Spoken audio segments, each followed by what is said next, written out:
Ingat bahwa lokasi peternakan memiliki koneksi internet yang tidak stabil dan juga biaya yang mahal. Namun, direksi di Jakarta membutuhkan akses data secara real time. Jadi model deployment cloud apa yang paling tepat untuk PT Telur Emas Nusantara? Apakah private cloud, public cloud, atau hybrid cloud? Lalu dijelaskan juga arsitekturnya, data mana yang diproses secara lokal di kandang, dan juga data mana yang akan dikirim ke cloud pusat, serta jelaskan mengapa tidak semua data bisa dikirim ke cloud. Jadi berdasarkan kondisi pada kasus ini, model deployment cloud yang paling tepat yaitu hybrid cloud, yang dimana hybrid cloud itu adalah gabungan antara private cloud di lokasi kandang dan juga public cloud di pusat seperti AWS, Google Cloud, dan juga Azure. Mengapa hybrid cloud itu dipilih? Karena hybrid cloud mampu menjawab 3 tantangan utama dalam kasus ini, yaitu keterbatasan konektivitas internet di lokasi peternakan, kebutuhan analitik AI, serta tuntutan transparansi data. Lalu ada pula beberapa pertimbangan ataupun alasan mengapa PT Telur Emas Nusantara harus memilih model deployment hybrid cloud. Yang pertama, untuk mengatasi keterbatasan koneksi internet. Dengan adanya hybrid cloud, hanya data yang sudah diringkas dan ternilai strategis yang bisa dikirim ke cloud, sehingga penggunaan bandwidth akan lebih efisien dan juga biaya internet bisa lebih dikendalikan. Alasan yang kedua, menjaga respon cepat di level operasional. Jadi keputusan di kandang seperti pengaturan suhu dan juga pakan itu tidak bisa menunggu proses cloud yang memiliki latensi yang lebih tinggi. Dengan adanya pemrosesan lokal, anomali dapat dideteksi lebih cepat dan juga langsung ditangani oleh petugas kandang. Untuk alasan yang ketiga, untuk mendukung AI dan juga analitik dalam skala besar. Hybrid cloud memungkinkan pemisahan peran sistem, yang dimana pemrosesan operasional harian dilakukan secara lokal, sedangkan analitik jangka panjang dan machine learning dijalankan di cloud yang memiliki kapasitas komputasi yang lebih besar. Untuk alasan yang terakhir, hybrid cloud juga meningkatkan trust atau kepercayaan dan juga transparansi data karena data divalidasi terlebih dahulu di sistem lokal sebelum akhirnya disinkronkan ke sistem yang terpusat. Untuk arsitektur dari hybrid cloud itu dibagi menjadi 2 bagian pemrosesan, yaitu yang pertama data yang diproses secara lokal di kandang dan juga data yang dikirim ke cloud pusat. Untuk yang pertama, data yang diproses secara lokal di kandang itu meliputi data sensor harian, seperti suhu kandang, kelembapan, nafsu makan ayam, dan juga jumlah ayam mati per hari diproses secara lokal. Data ini melalui tahap validasi dan juga pre-processing seperti penyaringan data yang tidak valid dan juga agregasi seperti rata-rata suhu per jamnya. Sistem lokal juga berfungsi sebagai penyimpanan sementara jika koneksi internet bisa terputus. Lalu untuk data yang dikirim ke cloud pusat itu meliputi ringkasan operasional seperti kesimpulan harian, tren mingguan, serta anomali penting yang membutuhkan perhatian manajemen. Cloud juga akhirnya digunakan untuk menampilkan dashboard secara real time yang dimana nantinya akan diakses oleh pihak di Jakarta dengan menggunakan iPad. Lalu mengapa tidak semua data itu bisa dikirim ke cloud? Karena koneksi internet di lokasi peternakan itu tidak selalu stabil, apalagi jika memiliki biaya yang mahal. Jadi jika seluruh data mentah dikirim secara terus-menerus, maka akan meningkatkan kebutuhan bandwidth dan juga biaya operasional. Selain itu, pengiriman data ke cloud juga membutuhkan waktu yang lama dan dapat menyebabkan keterlambatan dalam pengambilan keputusan operasional yang sifatnya adalah real time. Ketergantungan penuh pada koneksi internet juga berisiko ketika jaringan tiba-tiba bisa terputus.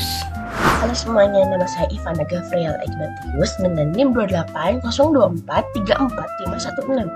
Nah, hari ini saya akan menjelaskan soal nomor 2, di mana pilihan model layanan cloud yang paling efisien untuk 3 kebutuhan bisnis yang utama, terutama pada tim IT yang minim personil. Oke, yang pertama saya akan menjelaskan kebutuhan A, yaitu kebutuhan A adalah membutuhkan aplikasi HR dan monitoring. Nah, aplikasi dashboard HRD yang udah siap pakai tanpa harus bikin lagi coding. Solusinya kita bisa pakai SaaS, yaitu Software as a Service. Karena aplikasi ini tuh udah dikelola sama si vendor dan tim IT ini nggak perlu lagi untuk maintenance ataupun update. Jadi tinggal login dan manajemen tuh bisa diakses di kapan aja dan di mana aja. Terus kebutuhan B, yaitu pengembangan model AI. Nah, Tim data scientist kan butuh melatih model AI tanpa harus rakit lagi server GPU fisiknya. Kita bisa pakai PaaS, yaitu Platform as a Service. Nah, PaaS ini tuh nyediain lingkungan pengembangan yang lengkap. Jadi, tim bisa langsung fokus ke algoritma AI-nya, sementara infrastruktur komputasinya itu bisa diurus sama platform cloud-nya. Selanjutnya ada kebutuhan C, yaitu nge-backup video CCTV. Nah, penyimpanan database video CCTV ini kan lumayan besar dan ya bisa dibilang besar. Nah, pilihan terbaiknya itu bisa pakai IaaS, yaitu Infrastructure as a Service. Nah, kita bisa menyewa kapasitas storage yang sangat fleksibel atau scalable. Ini jauh lebih aman dan efisien daripada kita beli hard disk fisik yang gampang hilang si filenya atau rentan rusak. Kesimpulannya dari semua yang sudah saya kerjakan, dengan memilih model cloud yang tepat, operasional perusahaan jadi tetap lancar, tetap harus memusingkan atau membebani tim IT. Halo teman-teman semua, sekarang saya akan membahas pertanyaan nomor 3. Mari kita lihat bagaimana data dari sebuah sensor suhu di kandang ayam terpencil akhirnya bisa muncul di dashboard real time di Jakarta. Ini adalah sistem integrated smart poultry ecosystem 2.0. Saya akan jelaskan langkah demi langkah, fokus pada perjalanan data dan transformasi yang dialaminya. Semua proses ini dimulai dari sensor DHT22 di dalam kandang ayam. Setiap beberapa menit, sensor ini mengukur suhu dan kelembapan lingkungan kandang, lalu menghasilkan sinyal listrik mentah. Sinyal mentah ini langsung dibaca oleh ESP32, yaitu microcontroller yang berfungsi sebagai otak lokal di kandang. Disinilah terjadi transformasi data pertama. Yang dilakukan oleh ESP32 ada 3 hal utama. Pertama, ESP32 mengubah sinyal mentah dari sensor menjadi angka digital. Misalnya, 28,5 derajat Celcius dan 65% kelembapan. Kedua, data tersebut dikemas menjadi data yang terstruktur, biasanya dalam format JSON yang ringan, sehingga mudah dikirim dan dipahami oleh sistem lain. Ketiga, ESP32 juga bisa mengambil keputusan lokal sederhana. Misalnya, jika suhu melebihi batas tertentu, kipas darurat bisa langsung diaktifkan tanpa menunggu cloud. Transformasi di tahap ini penting, karena data mentah tidak efisien untuk dikirim secara jarak jauh. Kita membutuhkan data yang ringan, rapi, dan terstruktur sebelum dikirim ke jaringan berikutnya, yaitu LoRaWAN. Langkah berikutnya, microcontroller ke gateway LoRaWAN. ESP32 ini belum terhubung langsung ke internet. Untuk mengirim data, ESP32 menggunakan protokol LoRaWAN. LoRaWAN bisa dibayangkan seperti jaringan radio jarak jauh, mirip dengan walkie-talkie, yang jangkauannya luas dan hemat daya, tetapi memang memiliki kecepatan data yang rendah. Ini sangat cocok untuk area peternakan yang jauh dari kota. Data JSON dari ESP32 kemudian dikirim melalui LoRaWAN menuju gateway LoRaWAN. Gateway ini menggunakan Raspberry Pi 4 dengan modul RAK7248. Peran gateway ini sangat penting karena ia bertindak sebagai penerjemah antara dua dunia yang berbeda. Gateway menerima sinyal radio LoRaWAN dari ESP32, kemudian membuka dan menerjemahkannya, sehingga data bisa dipahami oleh jaringan internet. Setelah itu, data diubah menjadi paket data berbasis TCP or IP dan dikirim secara aman menggunakan MQTT over TLS. Selain itu, gateway juga memiliki fungsi menyimpan data sementara. Jika koneksi internet terputus, data tidak langsung hilang, tetapi akan dikirim kembali ketika koneksi sudah normal. Langkah berikutnya, gateway ke Cloud Azure. Setelah data siap dalam format internet, gateway mengirimkan data tersebut ke cloud menggunakan koneksi VSAT atau 4G yang memang terbatas dan mahal di lokasi kandang. Data ini masuk ke Azure IoT Hub yang berfungsi sebagai pintu masuk utama dan sistem keamanan cloud. Azure IoT Hub memastikan bahwa data benar-benar berasal dari perangkat yang sah, lalu mendistribusikannya ke berbagai layanan cloud lainnya. Di tahap cloud inilah terjadi transformasi terbesar, dari data teknis menjadi informasi yang bernilai bisnis. Pertama ada Azure Stream Analytics. Azure Stream Analytics memproses data secara real-time untuk mendeteksi kondisi berbahaya, misalnya lonjakan suhu dalam waktu yang singkat. Kedua, data disimpan di Azure Data Lake dan Synapse Analytics untuk analisis historis dan tren jangka panjang. Ketiga, Azure Machine Learning menggunakan data tersebut untuk melakukan prediksi, misalnya memprediksi potensi wabah penyakit ayam.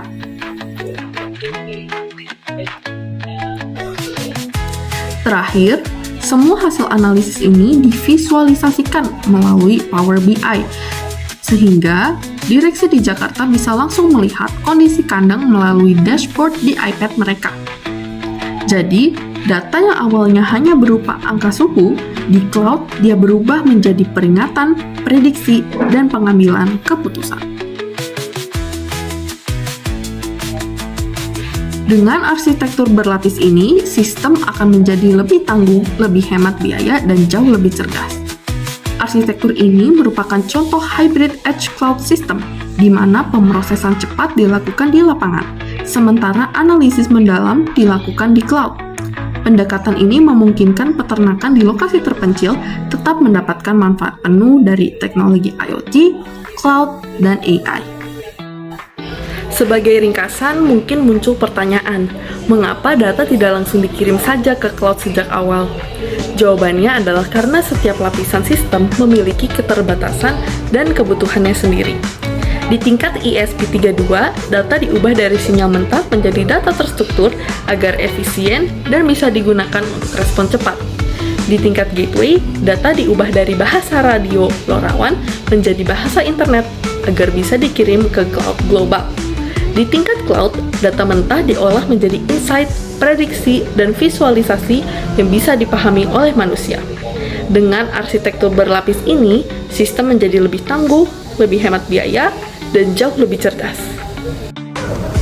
Nah, sekarang aku akan menjelaskan alur data sensor yang kita miliki secara lengkap, mulai dari kandang ayam hingga ke layanan cloud kita di Jakarta. Aku akan menjelaskan bagaimana data kita berpindah dan protokol jaringan apa yang digunakan dalam setiap tahap, sehingga data kita bisa dikirim secara efisien, aman, dan handal meskipun lokasinya terpencil. Alur data dimulai langsung di dalam kandang ayam. Dari proses akuisisi data lokal, sensor seperti DHT22 secara berkala membaca suhu dan kelembapan lingkungan kandang. Data ini awalnya masih berupa sinyal digital mentah. Sinyal tersebut dikirim ke edge device yaitu ESP32 microcontroller menggunakan protokol lokal yang sangat sederhana seperti GPIO atau Digital Signal.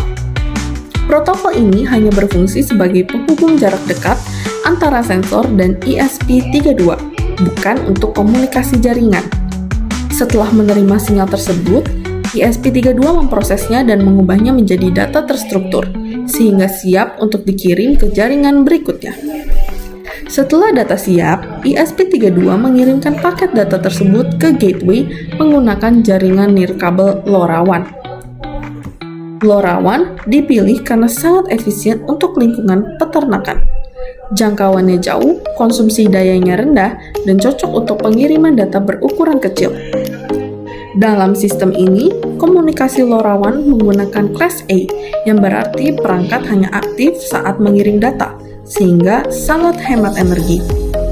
Data dikirim dalam bentuk payload kecil, bisa berupa JSON ringan atau data biner, dan kemudian diterima oleh LoRaWAN Gateway, yaitu perangkat berbasis RAK7248. Setelah data diterima oleh gateway, masuklah kita ke tahap paling kritis, yaitu pengiriman data dari lokasi terpencil ke cloud pusat.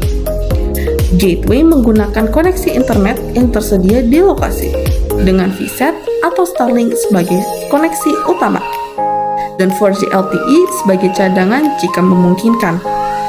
Di atas koneksi ini, data dikirim menggunakan internet protokol, baik melalui Ethernet maupun jaringan seluler. Agar aman, koneksi yang digunakan bersifat Secure Outbound Connection, yang artinya gateway secara aktif mengirimkan data ke cloud. Data tersebut kemudian dikirim ke cloud gateway, yaitu Azure IoT Hub, menggunakan protokol standar IoT global, yaitu MQTT over TLS. MQTT dipilih karena ringan dan efisien untuk bandwidth terbatas, sementara TLS memastikan bahwa data terenkripsi dan tidak dapat disadap selama transmisi. Setelah data tiba di Azure IoT Hub, data dianggap sudah aman dan terverifikasi. Azure IoT Hub berperan sebagai message broker yang mendistribusikan data ke berbagai layanan cloud sesuai dengan kebutuhan. Data sensor diteruskan ke layanan pemrosesan real-time, seperti Azure Stream Analytics, serta ke Data Lake dan Big Data Warehouse untuk penyimpanan historis dan analitik jangka panjang. Selain itu, data juga digunakan oleh model machine learning dan control applications untuk analisis lanjutan dan pengambilan keputusan. Jika ada kontrol atau perintah balik ke kandang, Azure IoT Hub juga menangani pengirimannya dengan aman. Nah, sekarang aku akan menjelaskan bagaimana sistem smart poultry tetap berjalan dengan aman ketika koneksi internet di peternakan mati total selama 3 jam. Aku akan fokus pada penjelasan bagaimana data kita tetap aman, bagaimana operasional kandang kita tetap terjaga, meskipun sistem cloud kita tidak bisa diakses. Mari kita bayangkan, selama 3 jam penuh, jalur komunikasi antara peternakan dan cloud Azure terputus sepenuhnya. Namun, pada fase ini, data lokal bisa tetap bergerak dan terlindungi, serta operasional kandang tidak berhenti. Bagaimana sih caranya? Pertama, kita lihat apa yang terjadi di node microcontroller yaitu ESP32. Yang pertama, terjadi pengambilan data berlanjut atau uplink. Node microcontroller yaitu ESP32 tetap bekerja secara mandiri. Perangkat ini terus mengambil data suhu dan kelembapan dari sensor DHT22, lalu mengirimkannya sebagai paket data sensor melalui jaringan LoRaWAN lokal. Yang kedua, komunikasi lokal berhasil karena komunikasi LoRaWAN antara ESP32 dan LoRaWAN Gateway RAK7248 merupakan jaringan nirkabel lokal. Proses pengiriman data sensor ini tetap berjalan secara normal dan tidak terpengaruh oleh matinya koneksi internet. Dan yang ketiga, kontrol lokal terbatas. Pada periode ini, sistem kontrol berada dalam kondisi open loop.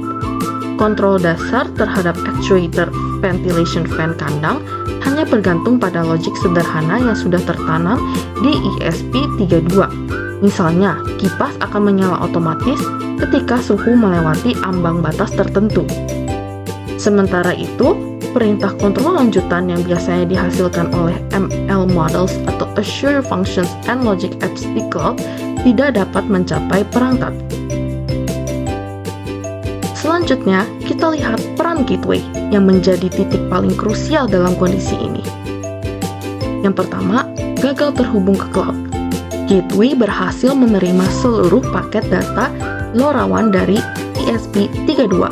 Namun, saat mencoba meneruskan data ke Cloud Gateway atau Azure IoT Hub menggunakan MQTT over TLS, koneksi aman ini gagal total karena internet tidak tersedia. Penyimpanan data aktif, store and forward.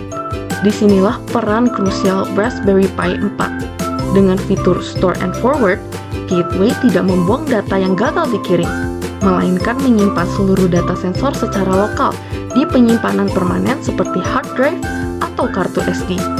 Setiap paket data tetap disimpan dengan timestamp asli, sehingga integritas dan kelengkapan data historis tetap terjaga, meskipun cloud tidak dapat diakses selama 3 jam. Dan yang terakhir ada kegagalan downlink. Seluruh kontrol data dari cloud seperti perintah baru untuk ventilasi dari control applications akan tertahan di Azure IoT Hub dan tidak dapat melewati gateway. Akibatnya, sistem kontrol dari cloud tidak aktif. Namun, untuk menjaga kondisi kandang tetap aman, ventilation fan kandang masih bisa dapat dihidupkan dan dimatikan secara manual di lokasi oleh operator.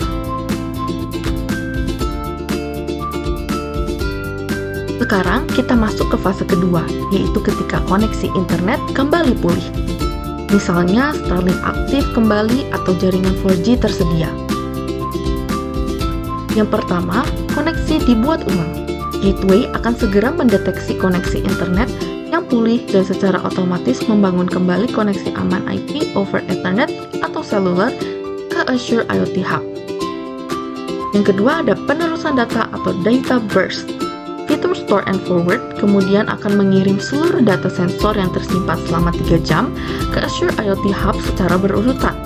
Proses ini menghasilkan lonjakan data atau data burst di sisi cloud. Yang ketiga, pemrosesan data historis di cloud. Azure Stream Analytics akan memproses lonjakan data ini. Karena setiap paket data membawa timestamp aslinya, sistem tetap dapat melakukan analisis secara akurat, meskipun data datang secara lambat. Data yang sudah lengkap ini kemudian disimpan di Data Lake dan Big Data Warehouse, atau Azure Synapse Analytics, hingga tidak ada celah dalam data historis. Dan yang keempat, pemulihan kontrol penuh atau downlink restored. Dengan data sensor terbaru yang sudah diproses, machine learning models dapat menghasilkan prediksi baru. Control applications kemudian menghitung perintah kontrol yang optimal dan mengirim kontrol data kembali ke kandang melalui IoT Hub dan gateway. Pada titik ini, sistem keluar dari mode open loop dan kendali penuh berhasil dipulihkan. Kesimpulan intinya adalah yang pertama, tidak ada kehilangan data sensor dan menjaga data integrity. Seluruh data sensor yang dikumpulkan oleh ESP32 tetap tersimpan dan berhasil dikirim ke cloud setelah koneksi pulih, berkat mekanisme store and forward di gateway. Yang kedua, kesejahteraan ayam tetap terjamin. Meskipun kontrol otomatis dari cloud tidak tersedia selama pemadaman, kontrol manual pada ventilation fan kandang atau actuator memastikan kondisi lingkungan tetap aman bagi ayam. Jadi, secara keseluruhan, arsitektur Smart Poultry berhasil menyeimbangkan kecerdasan cloud dan ketahanan lokal, sehingga sistem tetap handal meskipun menghadapi pemadaman internet total. Selanjutnya saya akan menjelaskan nomor 4 terkait blockchain untuk supply chain trust.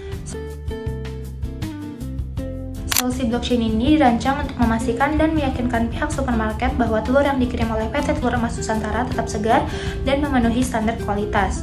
Tujuan utama penerapan teknologi blockchain adalah meningkatkan kepercayaan dengan menyediakan sistem pencatatan data yang transparan, aman, dan tidak dapat dimanipulasi, khususnya untuk data suhu dan lokasi selama proses distribusi telur. Untuk kebutuhan ini, digunakanlah Permission Consortium Blockchain, yaitu blockchain yang dikelola bersama oleh pihak peternakan, perusahaan logistik, dan supermarket. Setiap pihak berperan sebagai node dalam jaringan sehingga proses pencatatan dan validasi data dilakukan secara kolektif melalui mekanisme konsensus, dan model ini memastikan bahwa data hanya dapat diakses dan divalidasi oleh pihak yang berwenang, namun tetap menjaga transparansi dan akuntabilitas. Bahkan pihak auditor atau regulator dapat dilibatkan sebagai node untuk meningkatkan tingkat kepercayaan sistem. Sepanjang proses distribusi, data penting seperti suhu, durasi perjalanan, waktu pencatatan, serta status pengiriman dicatat secara permanen dan bersifat immutable, sehingga tidak dapat diubah setelah tersimpan di blockchain. Dengan sistem ini, risiko manipulasi data dan sengketa antara pihak dapat diminimalkan.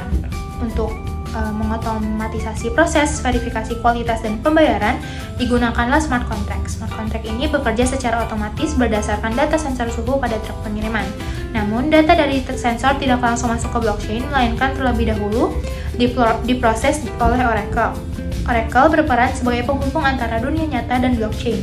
Oracle mengambil data suhu dan GPS dari sensor truk, melakukan verifikasi untuk memastikan data berasal dari sensor resmi dan tidak mengalami manipulasi, lalu mengirimkan data yang telah tervalidasi ke smart contract. Smart contract kemudian menjalankan logika if this then that, dan jika suhu pengiriman tetap berada dalam batas aman, yaitu lebih kecil dari sama dengan 25 Celcius, proses pengiriman kurang dari atau sama dengan 8 jam, dan data sensor valid serta lengkap, maka status pengiriman dinyatakan valid dan pembayaran dari supermarket ke peternakan dieksekusi secara otomatis. Sebaliknya, jika salah satu kondisi tidak terpenuhi, status pengiriman menjadi tidak valid dan pembayaran akan ditahan untuk evaluasi lebih lanjut. Tanpa Oracle, smart contract tidak dapat mengakses data dunia nyata dan tidak mampu mengambil keputusan secara objektif. Oleh karena itu, Oracle menjadi komponen penting dalam menjaga keakuratan data, keamanan sistem, serta menyediakan bukti yang sah apabila terjadi sengketa. Dengan integrasi antara IoT, Oracle, dan blockchain, solusi ini mampu meningkatkan transparansi, efisiensi, dan kepercayaan dalam rantai pasok telur dari peternakan hingga supermarket. Dalam sistem PT Telur Emas Nusantara, seluruh proses bisnis sangat bergantung pada data. Data dari sensor kandang, seperti suhu, pakan, dan kematian ayam, dikirim ke cloud untuk ditampilkan secara real-time kepada direksi di Jakarta. Data ini juga digunakan oleh sistem AI untuk menganalisis dan memprediksi potensi wabah penyakit, dan sebagian disimpan di blockchain untuk transparansi kepada konsumen. Karena semua keputusan penting diambil berdasarkan data, maka keamanan data menjadi hal yang sangat penting. Titik lemah keamanan terbesar dalam sistem ini berada pada gateway IoT di lokasi peternakan. Gateway IoT adalah penghubung utama antara sensor di kandang dan sistem digital seperti cloud, AI, dan blockchain. Semua data harus melewati gateway sebelum sampai ke pusat. Selain itu, gateway juga menyimpan kredensial cloud seperti API key atau access token agar bisa mengirim data ke sistem cloud. Masalahnya, gateway berada di lokasi terpencil dan tidak diawasi langsung oleh tim IT Jakarta. Infrastruktur jaringan di lokasi juga terbatas, makanya hanya mengandalkan VSAT yang mahal dan jaringan 4G yang tidak stabil. Kondisi ini juga menyebabkan update keamanan jarang dilakukan, pengamanan tidak seketat di data center, dan kredensial sering disimpan secara statis di perangkat. Inilah yang membuat gateway menjadi titik paling rentan terhadap serangan keamanan. Jika API key gateway dicuri, dampaknya bisa sangat besar. API key adalah kunci utama untuk mengirim dan membaca data di cloud. Jika kunci ini bocor, cloud tidak bisa membedakan apakah data dikirim oleh gateway resmi atau oleh penyerang. Penyerang bisa mengirim data palsu, seperti memanipulasi suhu kandang, jumlah pakan, atau angka kematian ayam. Nah, akibatnya, dashboard real-time yang dilihat direksi di Jakarta terlihat normal, padahal kondisi di lapangan sebenarnya sudah bermasalah. Selain itu, analisis AI juga menjadi tidak akurat. Sistem machine learning sangat bergantung pada data real-time dan historis. Jika data yang masuk sudah salah, maka prediksi wabah penyakit juga akan salah. Hal ini bisa membuat manajemen terlambat untuk mengambil keputusan dan menyebabkan kerugian yang lebih besar. Bahkan, lebih parahnya lagi, jika data palsu ini masuk ke blockchain, maka data tersebut akan tersimpan secara permanen. Walaupun blockchain tidak bisa diubah, ia tidak bisa menjamin bahwa data awal itu benar. Nah, kalau dari sudut pandang konsumen, ini berbahaya karena transparansi yang dijanjikan justru menjadi tidak dapat dipercaya. Dengan kata lain, satu kebocoran API key saja bisa merusak seluruh sistem dari awal hingga akhir. Gateway IoT menjadi titik lemah dibandingkan cloud atau blockchain karena cloud dan blockchain biasanya memiliki standar keamanan tinggi, seperti firewall, enkripsi kuat, dan audit log. Sebaliknya, gateway IoT berada di lapangan, rawan terhadap akses fisik, menggunakan perangkat terbatas, dan sering berjalan tanpa monitoring ketat. Karena itu, penyerang tidak perlu menyerang cloud atau blockchain yang sulit ditembus. Cukup menyerang gateway, dampaknya sudah sangat besar. Nah, untuk mengatasi resiko ini, diperlukan pendekatan keamanan berlapis. Pertama, menghindari penggunaan API key statis di gateway, dan gunakan autentikasi berbasis device certificate dan mutual TLS, sehingga setiap gateway memiliki identitas yang unik. Kedua, gunakan token dengan masa berlaku pendek agar tidak bisa digunakan lama jika dicuri. Ketiga, cloud harus melakukan validasi dan deteksi anomali, sehingga data yang tidak masuk akal bisa langsung ditandai atau ditolak. Keempat, data tidak boleh langsung dikirim ke blockchain, tapi harus diverifikasi terlebih dahulu di cloud. Dan terakhir, Lakukan monitoring dan audit log secara terus-menerus agar aktivitas tidak normal bisa segera terdeteksi.